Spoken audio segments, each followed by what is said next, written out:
Halo, perkenalkan nama saya Sa dengan NIM 2023105, Fakultas Ekonomi Jurusan Manajemen, mata kuliah Manajemen Strategi dengan dosen pengampu yaitu Ibu Nika Niswatin SPI SIMM. Berikut ini adalah jawaban saya untuk masing-masing pertanyaan dari studi kasus yang diberikan.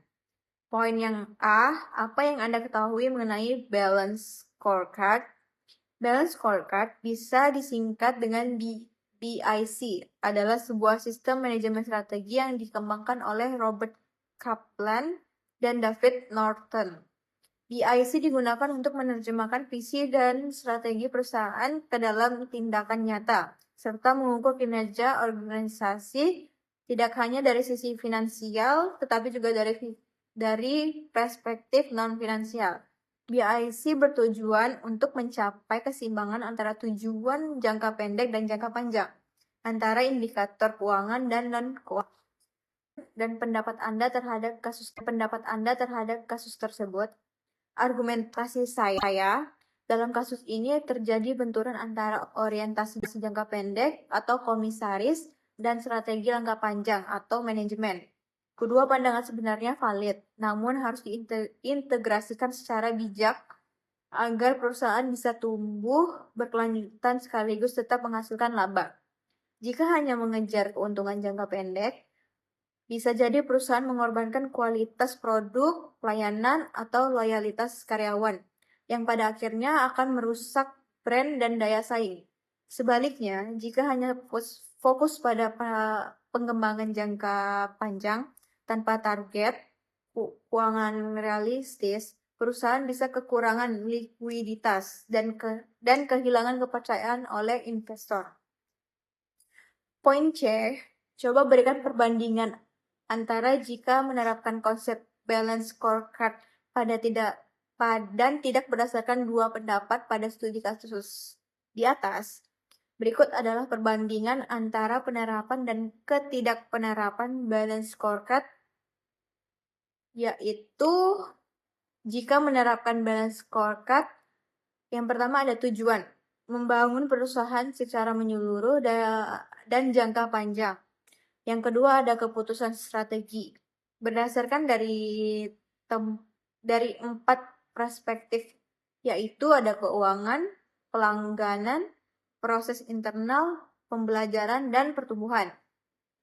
Yang ketiga ada kinerja, sumber daya manusia, dan proses, terukur dari diarahkannya untuk inovasi dengan pemantauan sistematis. Risiko, yang keempat risiko jangka pendek mungkin muncul keuntungan lambat, tetapi perusahaan lebih stabil dalam jangka panjang.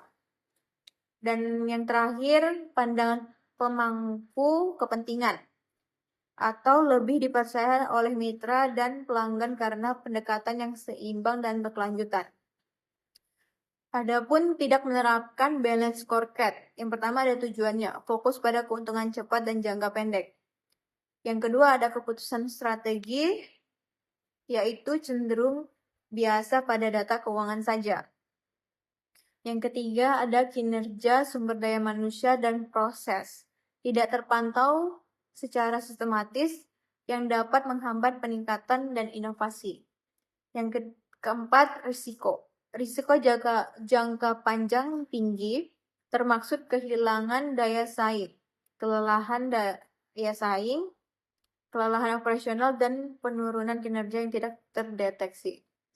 Yang terakhir yaitu pandangan pemangku kepentingan, atau mungkin dianggap oportunis atau tidak berkelanjutan karena kurangnya perhatian pada aspek lain selain keuangan.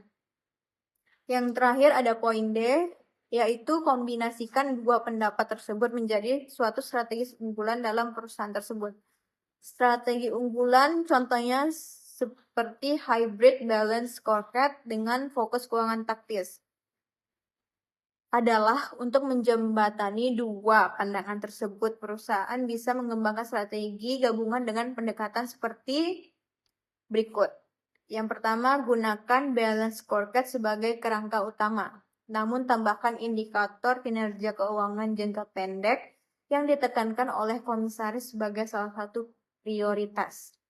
Yang kedua, buatan tahapan implementasi BIC, mulai dari area yang berdampak cepat, misalnya perbaikan efisiensi proses produksi agar hasil finansial bisa terlihat dalam waktu dekat.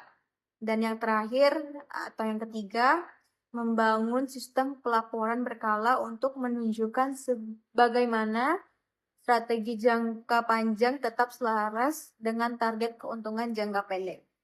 Sekian dari presentasi saya terhadap studi kasus yang diberikan. Terima kasih. Sekian, terima kasih. Bye-bye.